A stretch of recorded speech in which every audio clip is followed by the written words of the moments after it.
Thank you, everybody. It's a pleasure to be here. It's my first time to Wisconsin ever in my life, so it's nice to be here. I'm happy to be here. Just a very quick background on myself, and Cheryl, thank you for the introduction. I have absolutely no healthcare experience before I started working at Consumer Reports. So I just want to put that out on the table. I'm not a physician. I'm not a pharmacist. I have no medical background. I started at Consumer Reports about 8 years ago in the IT field, which is what I specialized in for many years. And I came over to Consumer Reports to manage their health website, which was called consumerreportshealth.org, which probably many of you have never heard of because it was defunct after a couple of years.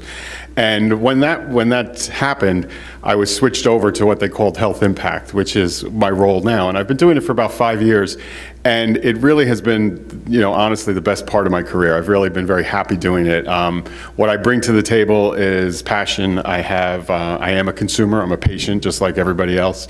I do understand the flow of things and how to relate to people. And I've learned a lot working with my colleagues at Consumer Reports. So what you're going to hear about today is how we help consumers understand their healthcare options. So this is our agenda. I was told by a colleague of mine who grew up in Madison that if I put this on the slide, everybody would be very happy with me to start, so I figured I'd start that way. But what I'm going to do is introduce Consumer Reports. I'm going to talk a little bit about what's today's problem in the healthcare system, or what we see it as, how we try to address it, what are the challenges, what are the communication problems, and then I'm going to talk specifically about employee engagement.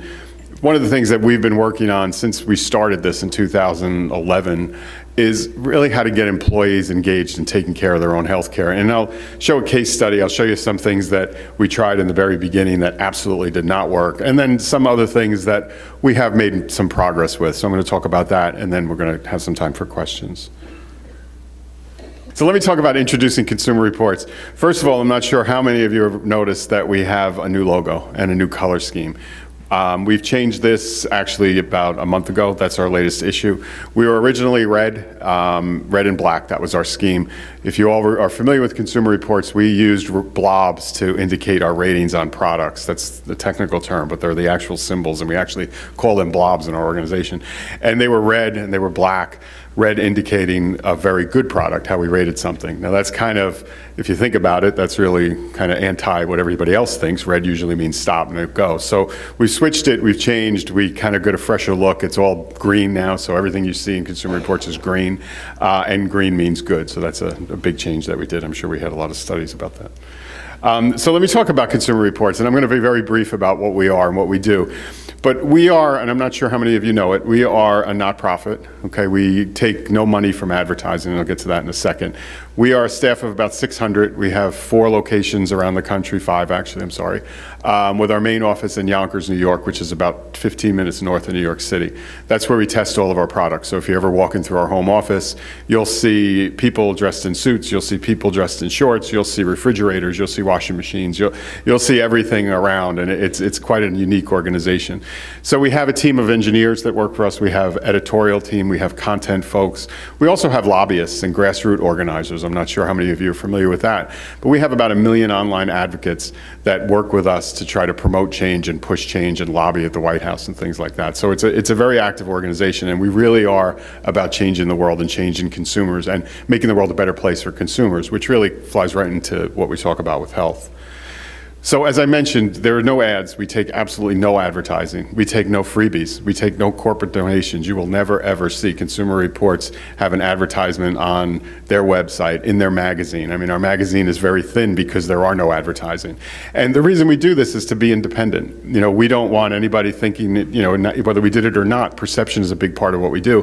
But we don't want anybody thinking that, he's rating Ford highly because, Ford gave him $1 million. And it's just not the way it works. I was talking to Zach and Catherine last night. I went out to dinner, and we have where I live in Westchester County, and I'm sure it's in a lot of different places, we have magazines that come out every year. It's an annual issue of our local magazine that rates the 100 best doctors in Westchester County, or the 500 best doctors, whatever it is.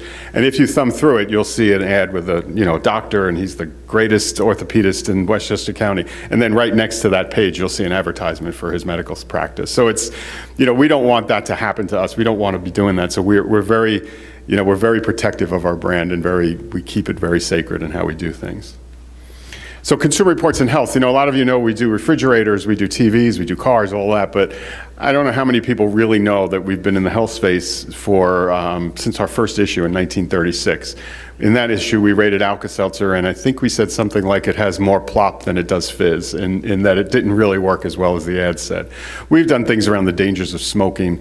We've been talking about universal health care since the 30s and 40s, and we've done home exercise machines since the 70s, so we'll rate treadmills and elliptical machines and things like that. So we've been in the health space for a long time.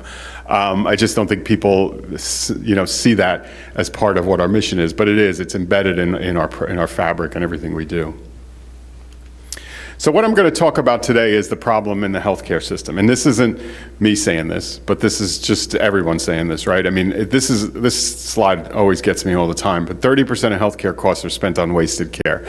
Now, I could buy the 30%, but the $750 billion annually is what's wasted is what's spent on wasted care. And that's from the American College of Physicians, and also the IOM says the same thing. But that's just a staggering amount. I mean, it just, every time I do this, I say, oh, is that really right? So I always question that. But that is the number, and it's been publicized. So what are the causes? And, obviously there's a lot of causes, but I'm going to touch on a couple of them here. But the first one is patients are requesting tests, treatments, and procedures they don't need. So if you see this cartoon here, it's saying, I already diagnosed myself on the internet and I'm only here for a second opinion.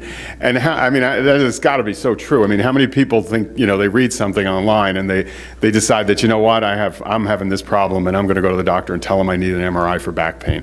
And it's really, it's a fact, right? But it's funny because I sat in on a training session with Drexel University was doing some videos about how to talk to patients, and I sat in on it. And one of the things that they came up with was that patients actually come into the doctor's office saying that an MRI is going to heal them. I talked to my friend Johnny the other day, and he had an MRI, and now his back doesn't hurt anymore.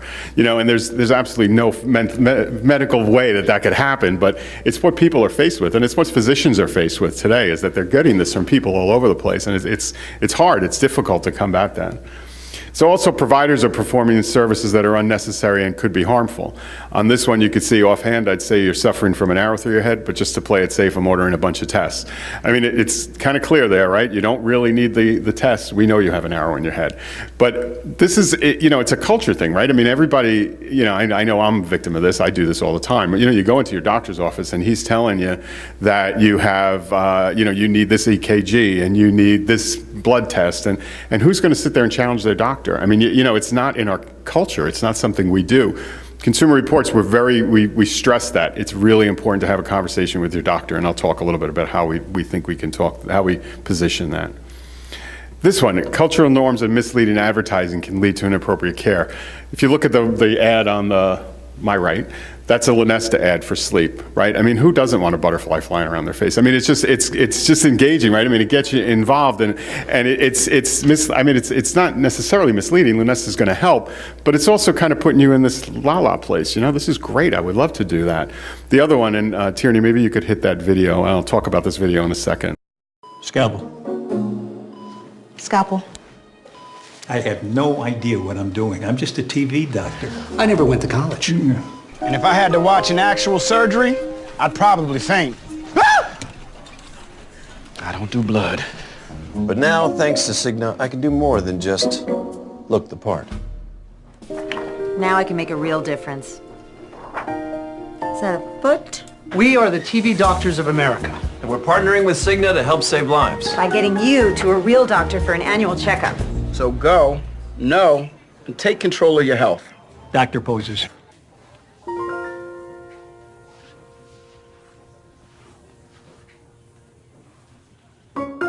Cigna, together all the way.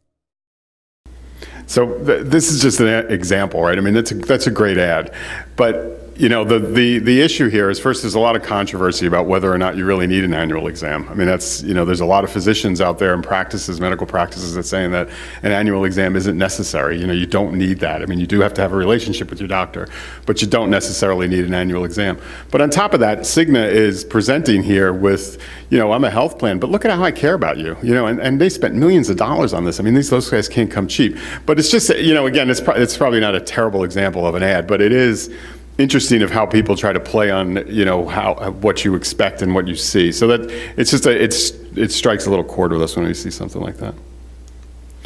So let me talk about what the challenges are, common communication problems, and how we can address them, or how we feel how we do address them, I should say, at Consumer Reports.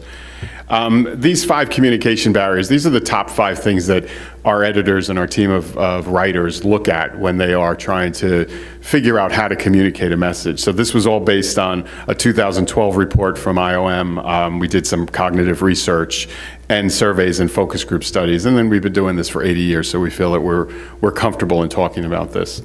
So the first one is too general, right? Lack of perceived relevance. This slide here, as much as 50% of prescribed antibiotics are unnecessary, according to the U.S. Center for Disease Control and Prevention. I mean, that's a great fact. But it is a little general, right? I mean, because 50% of prescribed antibiotics means what? So when you perceive it as a consumer, as a patient, you're thinking, you know what, that probably doesn't apply to me. That's the other 50%. It's not necessarily my 50%. So this is another example. We did a survey of, I think it was about 3,000 Consumer Reports subscribers, and this was done in 2012, and we talked about the overuse of preventive screening.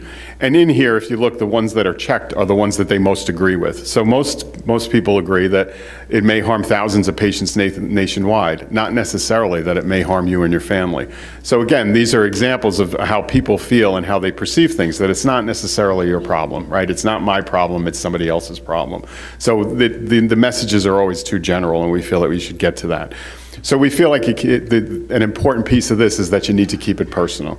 So every patient is different. Your doctor needs to listen to you. So framing messages like this and that resonate with a person, making it a little bit more personal helps us. And that's kind of how we try to frame our articles, our magazine articles, videos that we create. Anything all about is making sure you get the best possible care. It starts with you and your doctor. So making the best decisions for you. We emphasize that all the time. So the other thing is people prefer the status quo, right? I mean, that's in human nature, right? Everybody prefers what they're comfortable with, what they're used to. We did a survey of more than 8,000 Consumer Reports subscribers between the age of 40 and 60 with no history of heart disease. Half have already had an EKG. 2/3 says that they would have a complete battery of tests if they were free. And nearly all agreed it was better to have a scare that turned out to be nothing than to not get tested. And, excuse me, that's... we don't always agree with that, right? I mean, an EKG, if you read any of the medical societies and things, it's not necessary. If you're not having a heart attack and they hook you up to an EKG machine, all they're going to tell you is you're not having a heart attack. So it's just not something that in your mind you think of, right? And, I'll be the first to admit this. I work on as I mentioned, the Choosing Wisely campaign, and about 5 years ago is when it started, and one of the first recommendations that came out from a medical society was you do not need an EKG at your annual exam. If you're not showing any signs, you don't need it. So about 6 months after that came out, I went to a physician, my physician. I had just changed to get my annual physical, which I don't do anymore. But anyway, to get an annual physical. And the first thing they did is they connected me to an EKG machine. Now, I knew that I wasn't supposed to get it, but the last thing I wanted to say to my new physician and my new provider was, hey, I don't really need that, or why do I need that? So I didn't. I got it, and everything was fine as I expected. I wasn't having a heart attack. And he came in, the physician came in, and we were getting to know each other, and he asked me what I did, and I told him, and I said I worked at Choosing Wisely, and he said, wow, that's just a fantastic campaign. He goes, there are so many great recommendations. And at that point I should have said, well, why'd you hook me up to the EKG machine? But again, it's kind of ingrained in us, right, that the physician knows, and you don't want to question them, and especially when it comes to you and your own health. So people prefer the status quo. They want to just, okay, whatever the doctor says, that's how I'm going to do it. So what we try to do is frame language. There's positive framing and there's negative framing. We found that positive framing is more effective when you're reinforcing a health action. You want to get a flu shot, so there's an advantage to it. There's appropriate benefit. It's careful, it's preventative, protective. So we use words like that when we try to talk to patients and consumers. When we don't want people to do something, we make it negative. I mean, it's harder to talk to somebody about that, but it's really important that you get the message across. So we always try to frame things with adverse effects, lack of benefit, loss, and risk. It's more effective for convincing people not to act. So that's how we always try to frame our messages and keep it that way. So the other thing is misinformation. There is so much contradictory information out there, right? I mean, how many things have we seen in our lives about the miracle cure? It's truly amazing, works in minutes, guaranteed.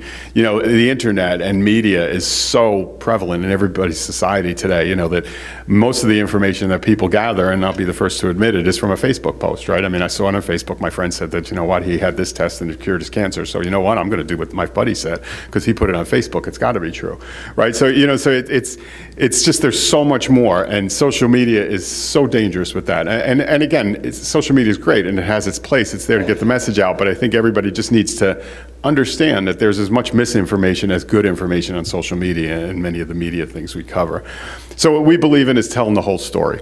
So we did these, and I think everybody's probably familiar with Choosing Wisely, but we did these Choosing Wisely brochures about tests and treatments you don't necessarily need. We did a study, a pamphlet evaluation in January of 2013 about whether or not our pamphlets were received. Before they read the pamphlets, consumers, the 3,000 or 4,000, I think, consumers we did this with, 16% were interested in the topics. So it was a very low, less than 16% were interested in the topics we were talking about, in this case, back pain. After they read it, half of them were interested in receiving more information. So they learned, and you know, we kind of feel that we told the whole story. 2/3 said they would talk to their doctor about the topic. Now, I'm not sure if those 2/3 did, but 2/3 said they would, which is different, right? I mean, people switch their minds, and 43% change their mind about a topic. So we feel that by telling the whole story, by getting the facts out, by speaking in a clear language, an easy language, people are really going to get that and understand it. So can you show this video? Before you do, this, just to lead into this video, Choosing Wisely, the campaign, has been launched globally. There's 19 countries around the world, physician-led, that have launched Choosing Wisely. In Australia, they have been probably the most innovative. They did a campaign where they challenged folks, and there was a very small award, challenged folks to create videos to get the antibiotic story out there. I'm not sure how many they received, but they created a list of the top 15, and you can actually find it if you search for them. This is the number 2 video. I didn't show you the number 1 video because it was a little risque. They're a little edgier than I think the American population is with this. So I didn't show you the first one, but this is the second place video, and it just does a good job of telling the whole story in a humorous way.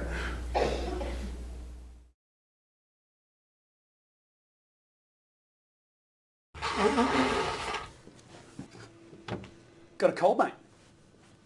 Yes. None of those disgusting old wives' tales are going to work. Just get some antibiotics. No! Antibiotics for a common cold? Crazy talk. What is happening? This is a common cold. These are antibiotics. See? Doesn't work, does it? That's just a whiteboard. Taking antibiotics when you don't need to builds up a resistance. So if you do get really sick, it's harder for us doctors to actually fix you. Are you a doctor? She's wearing a coat. Bed rest for you. Back to work for you. Who are you? Give me one of them.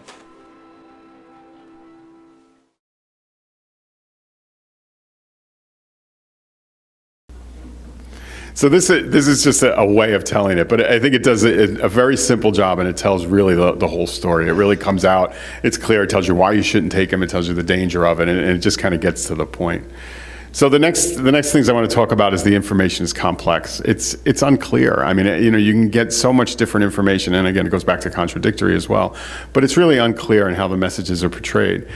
So what we do at Consumer Reports is we use simple terms and resources. And again, I'm focusing on the Choosing Wisely campaign because that's probably where we spent the most of our time and did the most studies around how to make messages here. So these are just 3 examples, and I think everybody has one of these Choosing Wisely wallet cards in their packet about 5 questions to ask your doctor. And what we did is we try to boil this down, and I'm just going to spend a second on that because it's important, right? I mean, 5 questions to ask your doctor before you get any test, treatment, or procedure. Do I really need this test or procedure? What are the risks and side effects? Are there simpler or safer options? What happens if I don't do anything? I mean, that's my favorite question, because what, you know, has anybody ever asked, what if I don't do that? I mean, what if I don't get that EKG? Am I going to pass out? Am I going to have a heart? I mean, what does that mean? And the last one is, how much does it cost and will my insurance pay for it?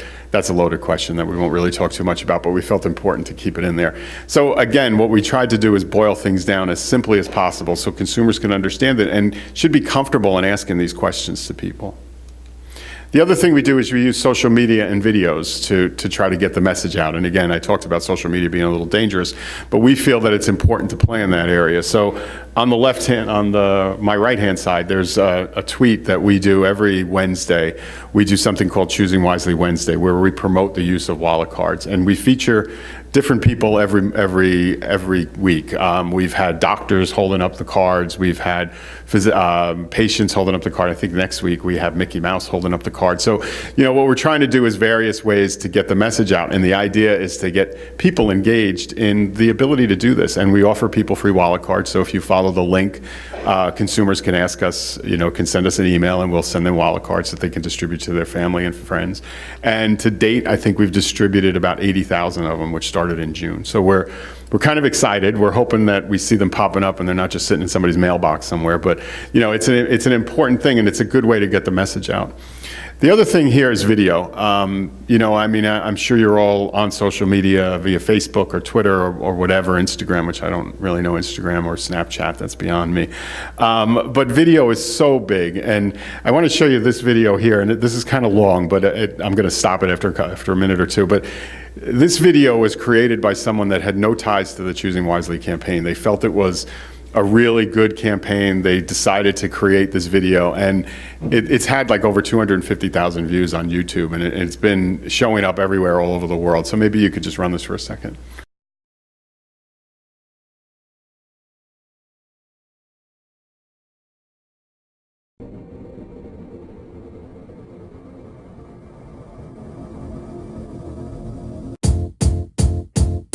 It might seem crazy what I'm about to say.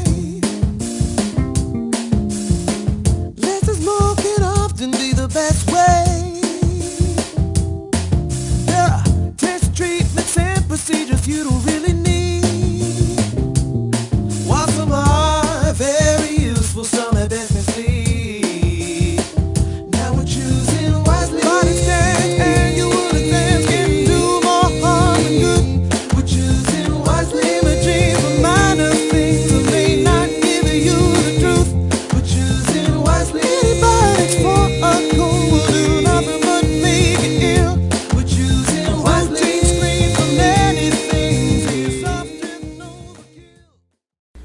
So this goes on for about, I think it's 4.5 minutes. It's this, obviously you all know the song. But this video, it kind of just took off. And it's interesting, when this video was passed by, not my desk, but some folks at Consumer Reports when it was first launched, the author asked us if we would endorse it. And everybody was very up in arms. And this is about 4 years ago. We were much more cautious back then. But we were kind of like, well, a little bit arm's length. There's a lot of messages in here that are different than what we would say. So we and the ABIM Foundation, which is the father of Choosing Wisely, or the owner of the Choosing Wisely campaign, also kind of distanced themselves from it. And I think we're all regretting it now, because it's really taken off. I mean, people show it all the time. I've been in conferences where it's just kind of shown up. I see it on Twitter all the time. So it's one of those things that, truly went viral, but it's simple, right? I mean, it just kind of gets the message across, and it's easy to understand. So video is really important in this stuff. So the last thing I'm going to talk about here is passivity. And what we feel we emphasize is that you need clear advice, right? I mean, sometimes it's just too passive, right? Maybe you don't need that test, or maybe you don't.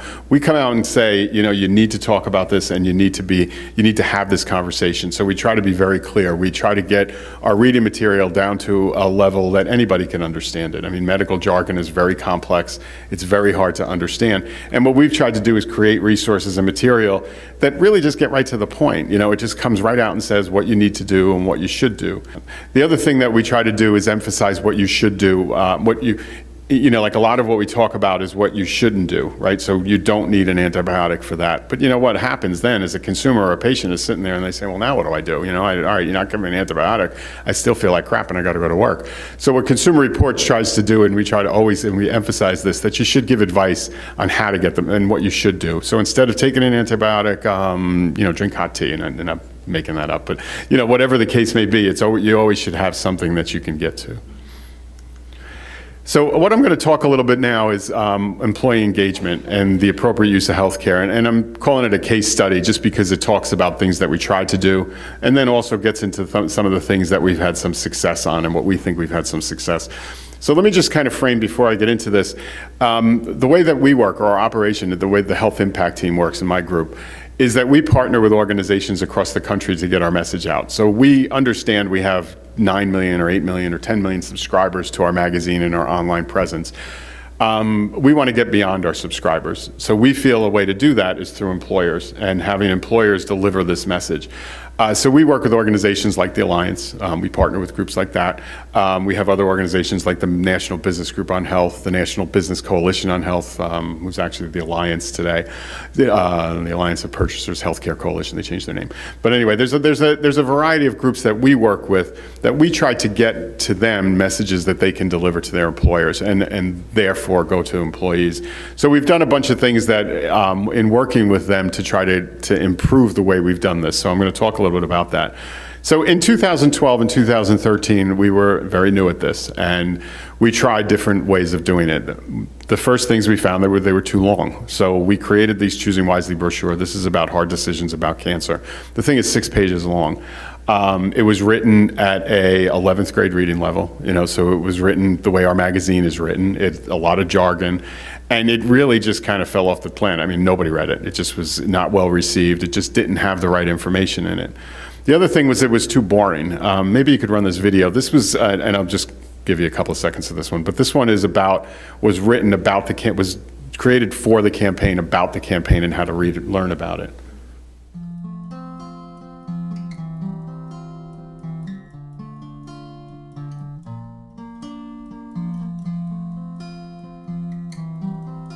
Choosing Wisely is leadership and partnership. Leadership by professional societies thinking differently about how we use resources, and partnership with consumer organizations and patients to figure out how to talk about it in a way that realizes the best of being a doctor.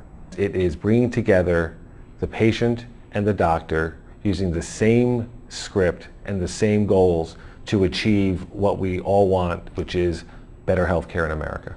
Choosing Wisely is the right initiative at the right time and the right message for. So nothing against the speakers, but if this passed my desk at work and you asked me to look at it so I could understand what you were trying to get across, I mean, it's just, it's dull, it's boring, and it goes on like that for, I think, 2.5 minutes, with people just talking about it. Now, there is great information there, but there are better ways to deliver it, and that's the message here. The other thing was too much. In the Choosing Wisely campaign, or even in Consumer Reports, the health information that we tried to get across, we covered about 120 topics.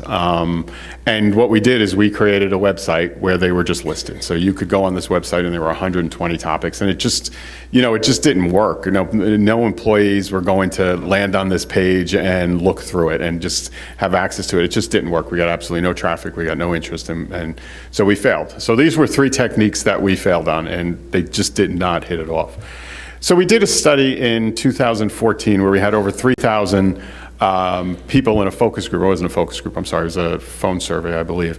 And what we did is we created 14 attitudinal statements about healthcare. And these 4 here registered the highest agreement, more than 2/3 of the respondents. And each one of them were really kind of related to the same thing. Improved communication between you and your doctor leads to better healthcare outcomes. 72% of the people we interviewed agreed with that. When you actively participate in your healthcare, you make better healthcare decisions and get better healthcare. You should have full access to the notes your healthcare providers take during your medical visits. And by talking with your doctor, asking questions, and discussing your options, you will get better healthcare. So as you can see, the common themes here are clear. Their communication, their participation, and their access. Making sure you get access to the information is so key and so important. So then we tried again. So in 2014 through 16, and that's today, we've done other things that try to be a little more creative. We're short and clear. So this piece is related directly to the 6-page brochure I talked about in 2012, and we boil it down to 1 page. It just kind of gets right to the point. It gets right to the heat of it. What do I need this cancer test or treatment? And the important thing here is that the information is right there. It also does link to the details, so if you want to go read more or a consumer wants to go read more, they can. But again, it's simple, it's clear, it's right to the point, it just kind of flashes right in front of your eyes and you can read it. The other thing is we created this video, which we feel is more engaging, and this has become very popular. We've seen this running in public broadcasting systems, PBS stations around the country in some locations. And it's a 30-second Choosing Wisely PSA, and it's about how to talk to your doctor. And you can just run this. You've got a doctor's appointment and they recommend a test, treatment, or procedure. But is it really necessary for you? To find out, Consumer Reports and the Choosing Wisely campaign suggest that you ask your doctor what the risks are, if there are other options, and what happens if you don't do anything. Asking these questions can help make sure you get the right care at the right time. To learn more about Choosing Wisely and Consumer Reports, visit consumerhealthchoices.org.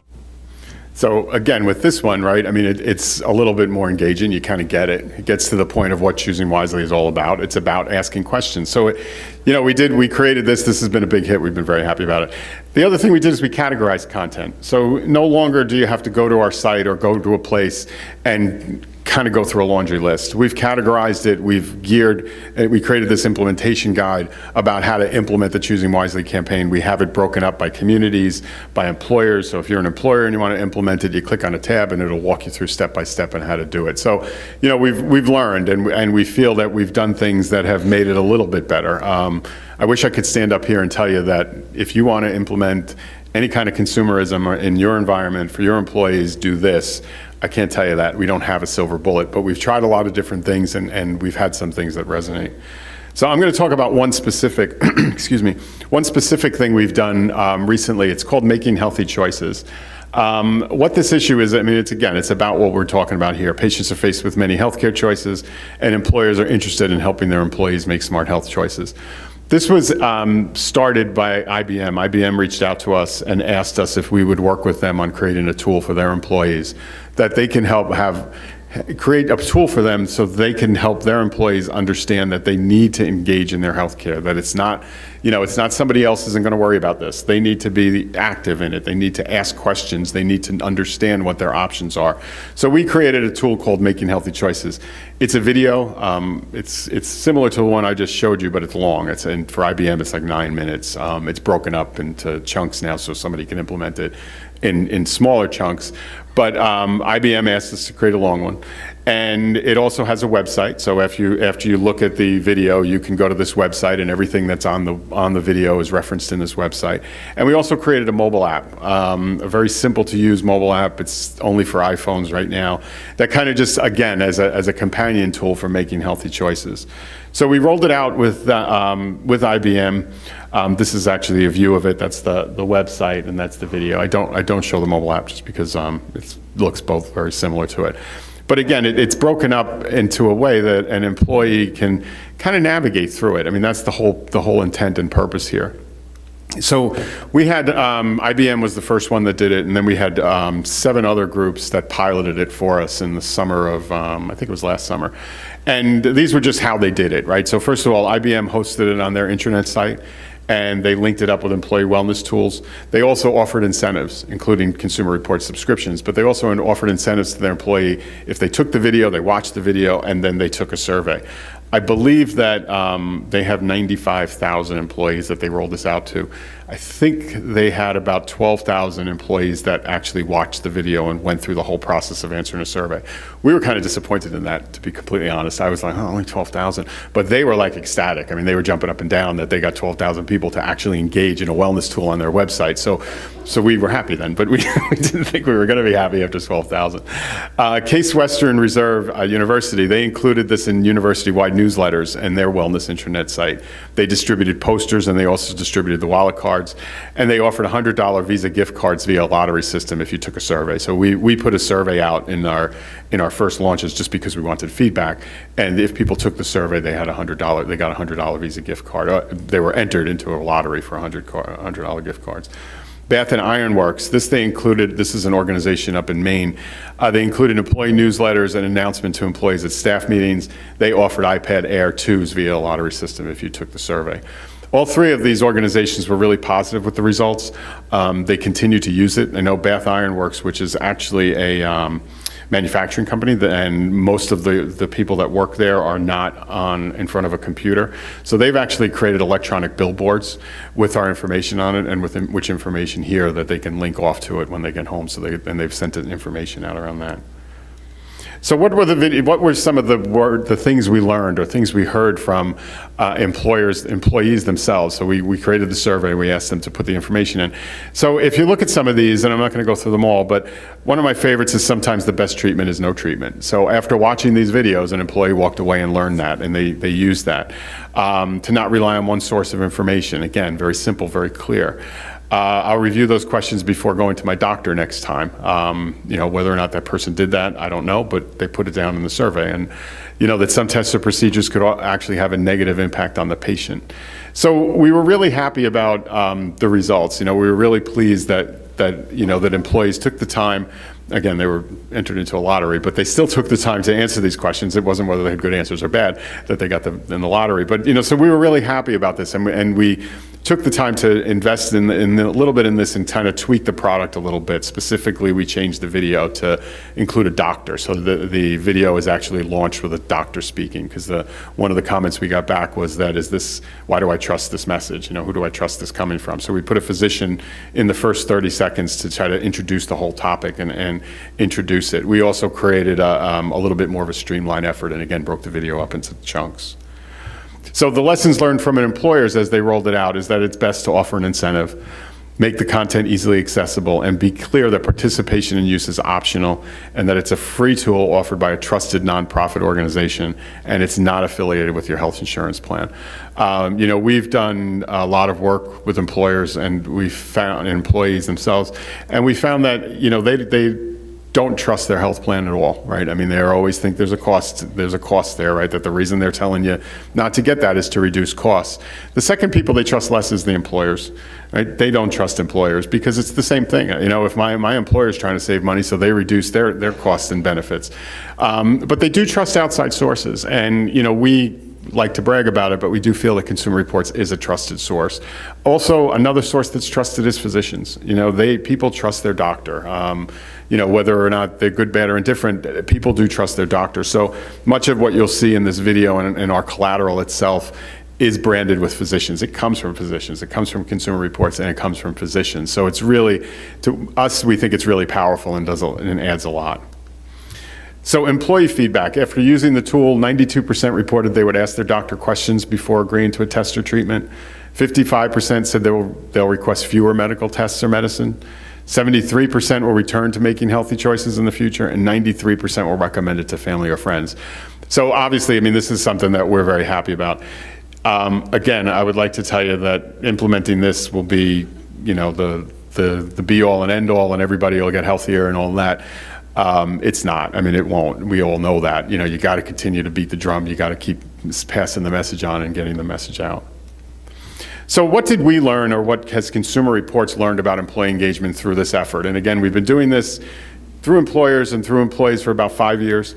Again, I mentioned this before, they don't necessarily trust the messenger, right? You got to believe that some people will just never be engaged. Again, I guess this goes back to the IBM thing where, we saw 12,000 out of 100,000. That's 88,000, my math right, 80-something thousand people that were not engaged. And we were a little bit upset about that, but you got to just remember, not everybody's going to be engaged, and it's a building process, and you got to just keep at it. Practice what you preach. It's about the conversation. Don't give a message one day and then give another message another day. Be consistent in how you share those messages. Measurement is hard. We've been at this for 5 years, and the way we measure is reach and how people have interacted with our material. That doesn't mean they've changed their behavior, and that's probably the most frustrating thing that we go through. And is that we try to do all of this, and we spend a lot of time and effort in getting messages out, but it's very hard to know whether it really changed their behavior. But we do believe that in continuing to pound the drum and beat the drum and continuing and staying consistent in the message, that those messages will get out. Cultural relevance. First of all, cultural relevance is really important. That's another lesson we learned, and I didn't share any of those examples, but to be completely frank, most of our materials were for white population. I mean, that's honestly how we created our resources in the beginning. We've changed, and we're not experts in it, so we're naive and not naive. No, we're just not good at doing it. So we've used outside people to help us make things more culturally relevant. So you'll see diversity in our photos. You'll see diversity in our message. It's how we try to present things now. It's changed a lot. And then be patient with culture change. It doesn't happen overnight. And it's again. We realize that this is culture change, and getting people to engage in their own healthcare is so anti what we do. I mean, it's not what we do. So it's been a bit of a struggle, and it takes time, but we're trying to be patient with it and experiment. And honestly, that's what we do. That's what we've been doing for 5 years, and we continue to experiment. We listen to people like yourselves and customize what we do. So if you tell me, hey Dom, you know what, that piece sucked and we don't want it, excuse my French, but try this, and we will try it, because we want to be able to get that silver bullet that all of a sudden solves everybody's problems. I value that. We'll keep trying as long as you keep telling me what we can do. So that's the end of my presentation. I think I did pretty good with time. This is just some information. My email address is there. I'm on Twitter. I'm not very active, but I am on Twitter, and you'll see me tweeting specific things. We have a Facebook page. If you're interested in hearing about choosing wisely or making healthy choices, there are some links there, but you could always just reach out and feel free to contact me. So I think at this point, I'm going to open it up for questions.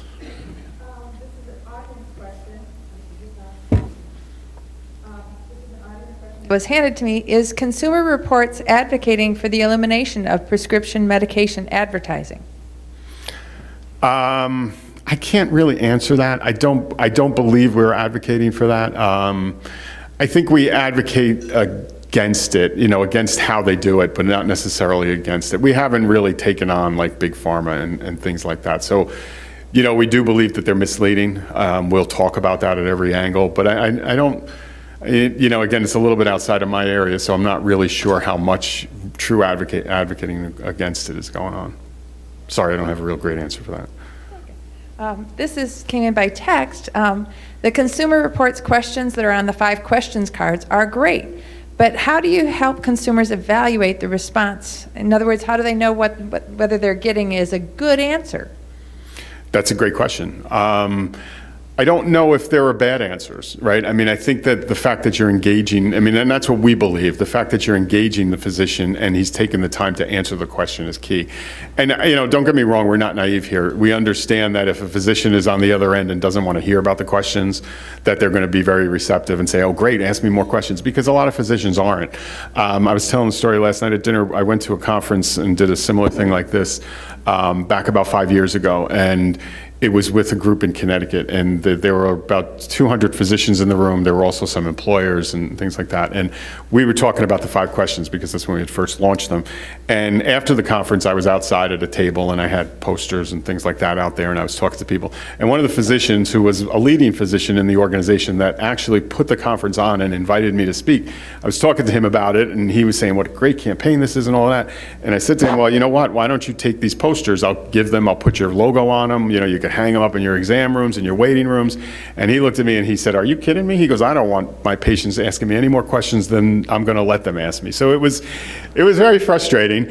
But I will tell you, on the positive side, I have seen pictures in his medical practice now, and he does have posters hanging up on the wall. So, so I guess that indicates to me a little bit of progress. But it is still a tough road. And again, I'm not sure I completely answered that question, but I think just we feel engaging the physician is important. And by the way, you can get 5 questions cards for your employees from the Alliance. That's a shameless plug I'm throwing in. Yes. What advice do you have for the employers in the rooms in the terms of if there was one tactic that every employer could embrace, that was something that they could just go back and take to encourage consumerism, what would that one tactic be as a place to start out? Again, I don't mean to beat the dead horse, but we do believe that the 5 questions is the way to do it. We really strongly believe that if you can, it boils it down to the most simple things, right? A lot of the information that we provide is is not necessarily relevant to everybody, right? I mean, if you don't have back pain, you're not going to read that piece about the MRI. I mean, you don't have cancer, you're not going to read that piece about cancer treatments. And antibiotics, again, if you're not sick, you're not going to consider that. But we feel that the 5 questions are so key, and implementing that in your employee, for employers to roll out is really kind of simple too. I mean, we have a variety of ways you can do it. We have posters, we have pamphlets, we have videos, we have web pages. I mean, we have a whole section on our website about how to roll out the 5 questions and a variety of different ways to do it. The wallet cards, I mean, we're giving them away free. So if you want somebody wants to just drop them on people's desks or hand them out at health fairs, we have an organization in Rhode Island right now. It's actually the state of Rhode Island. Their employees, 15,000 employees, and they have 30 days of health fairs that all their employees come to, and they get good turnout. Well, I mean, we didn't give them 15,000 wallet cards. They printed them themselves, but they're giving out 15,000 wallet cards, to everybody that comes to the health fairs, and then whoever doesn't get them, they're going to have a stack in each of their offices to give it out. And it's simple, again, it's engaging, but it's simple. It doesn't have to go any further than that, to start with the questions. That's what we always recommend. Dom, thanks for your remarks, and please feel free, anyone else who has a question, to come to a microphone. You are right that this is culture change, and your response a moment ago raised a question in my mind about how we handle the plight of primary care physicians who have 5 to 7 minutes to see a patient, and now we're asking and helping our employees ask these great questions, but they're so frustrated with the lack of time that they have to really have those conversations and provide care to patients. I know you talk to various audiences, including probably primary care doctors, so I'm wondering if how you respond to that concern, if you've heard that before, and if so, how you respond to that concern. Yeah. We've heard that before, and unfortunately, we don't have a great response for it because it's not, we can't instruct primary care doctors to take longer, right? I mean, we just can't do that. I will tell you that the campaign itself, or the questions themselves, is being rolled out to physicians. So I should say the Choosing Wisely campaign, which all these questions are based on, started with physicians. So, we have seen many medical practices have these posters hanging up on their wall. I worked with a medical group 2 medical groups in Connecticut that did a 2-week pilot on, they hung posters all over their medical practice, and exam rooms and waiting rooms, and they gave out the cards and actually a pamphlet to every patient that came in, and then they had them take a survey later on about the value of it, and we haven't gotten the survey results yet. So there are physicians that engage in it. So I don't know, Cheryl, the only way I could say it is that until physicians grab it, it's still a 5 to 7 minute, curve that you're dealing with. And I think if my recommendation was about anything, it's make sure you get a good use of those 5 to 7 minutes. Make sure you're comfortable. Make sure you're ready to ask the questions and be prepared to ask the questions. I think that's really the only advice I would give. Thank you very much. I appreciate your time. Thank you. Thank you.